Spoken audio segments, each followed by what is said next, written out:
Hey guys, my name is Mary. I'm 28 and what I'm about to tell you will sound weird AF, but I promise you it's 100% real.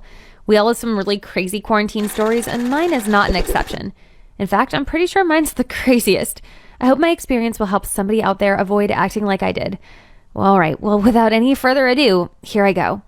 So 2020 kicked off and the newest thing we were all talking about was the same thing, the new and deadly coronavirus that originated in China. Yep, our dear friend COVID-19. I tried to take it easy at first. I didn't want to get too paranoid about it, just mildly paranoid. It was almost impossible to talk to or even think about anything else other than coronavirus. It was everywhere. The news, social media, newspapers, people talking about it, and I live in New York City. So a few weeks later, I guess you could say it was literally everywhere. By this point, you should probably know that I'm what you may call a hypochondriac. I'll explain it in case somebody doesn't know what that means. A hypochondriac is somebody who's kind of afraid of all kinds of diseases and always thinks they're going to get sick. So as you may expect, I failed my goal to not lose my cool. January 21st was the first confirmed case of COVID-19 in the US, and that was the day I went nuts.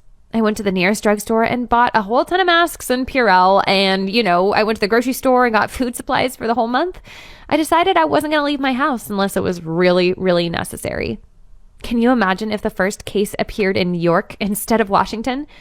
I probably would have, gotten in a boat and just went out into the middle of the ocean. Anyways, that day I spent like $1,500 buying what, I would need for the apocalypse. The only problem with the masks that I bought, though, is I didn't really feel safe with them on. I mean, what if the wind blows and air gets into the mask in one of your exposed parts of your cheek? I needed something that was going to cover me completely. I have a friend who's an engineer, and I asked if he could make a mask that I would never have to take off. He told me he had a 3D printer in his house, and he just needed a week or two to do it. I didn't leave the house for days.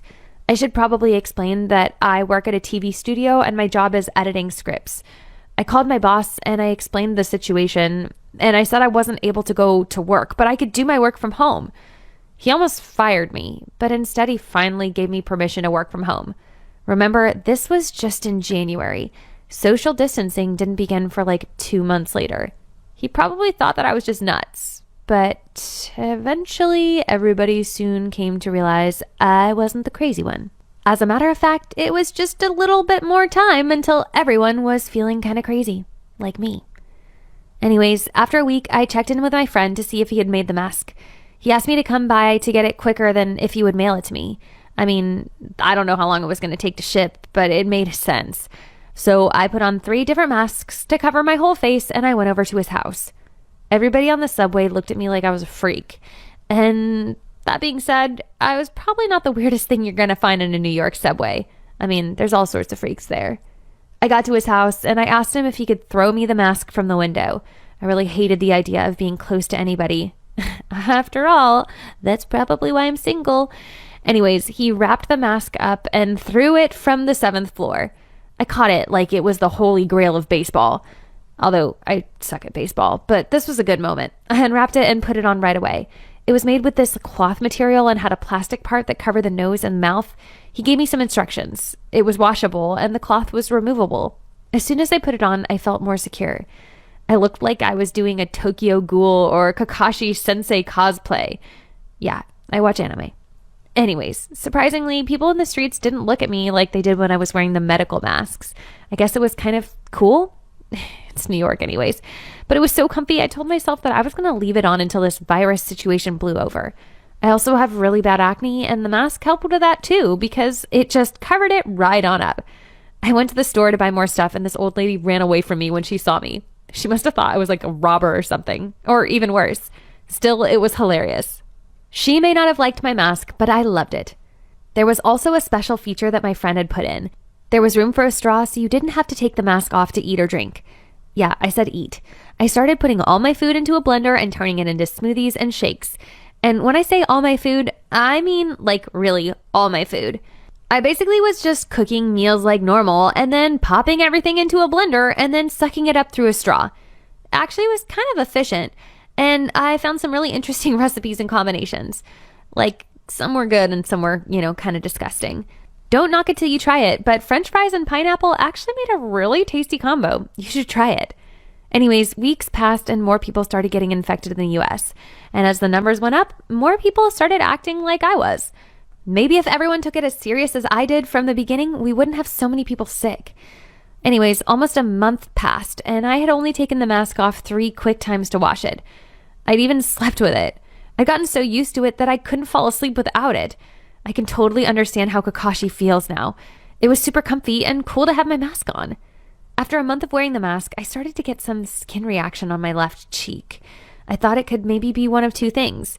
Maybe the cloth wasn't supposed to be worn like that, or maybe I had an allergy. I took it off and saw some pimples that looked like acne, and I read online that acne doesn't need to be covered up. It needs to breathe to help it recover.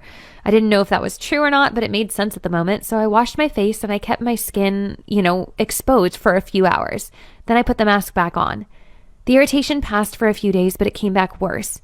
I bought some, cream for dry skin, and I put that on under the mask, and it seemed to help. But as the days went by, I needed more cream to stop the pain.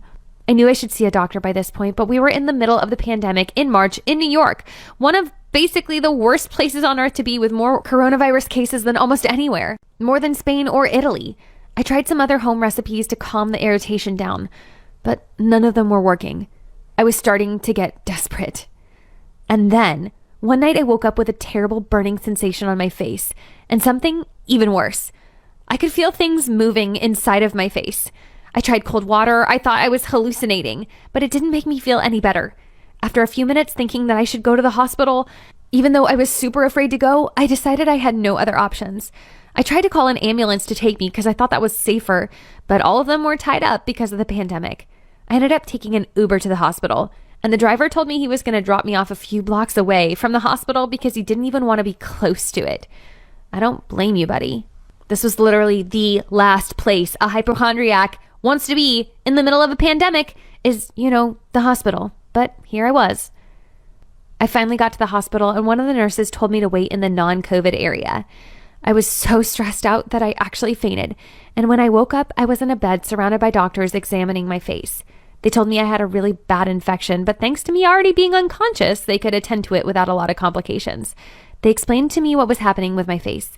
And let me just tell you, it has nothing to do with acne or allergies. I'm just going to be honest and warn you right now that what you're about to hear is probably going to gross you the hell out. Apparently, one of the days when I didn't have the mask on for a little while, some fly landed on my face and laid some eggs. Flies look for hot, warm, humid places to put their eggs so they can hatch and grow quickly, and, I guess I created the perfect environment. They look for an injury or a scab, and in this case, the bastard fly chose one of my acne scabs that I'd scratched before. This is called cutaneous myiasis. The procedure to fix me was easy. They have to suffocate the larva, and the doctors put medical tape on my skin and left it for a couple hours, and then the larvae, suffocated and died. Then after that, the doctors had to use forceps to take out the dead larvae. Are you freaking kidding me? The doctors gave me some antibiotic ointment to put over it to heal. And they also told me that the whole mask situation didn't help me because it made my face warm, and it was like putting a blanket over the little larva babies, which is disgusting. It was a perfect situation for them, and the cloth wasn't thick enough to suffocate them. He also referred me to a psychologist to treat my hypochondria. Apparently, I'd taken my fear too far this time. After several Zoom sessions with both, I can finally freely speak about what happened to me. Actually, the idea of sending my story to Real Life Talk came from one of them, and I'm really happy I did it. Remembering everything I did to overcome my anxiety is actually helping me heal. Now it's July, and I go outside more often. I always wear a mask, though, when I'm outside. I eat solid food again, which is great, and sometimes I even go into my office to do my work, but I still do most of my work from home. Anyways, I hope this crazy story has helped people that are afraid of this pandemic.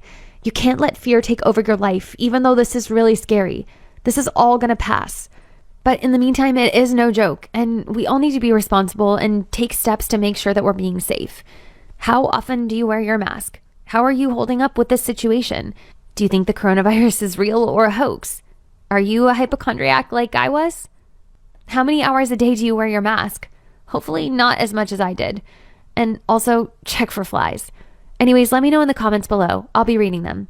Thanks, guys, and stay safe.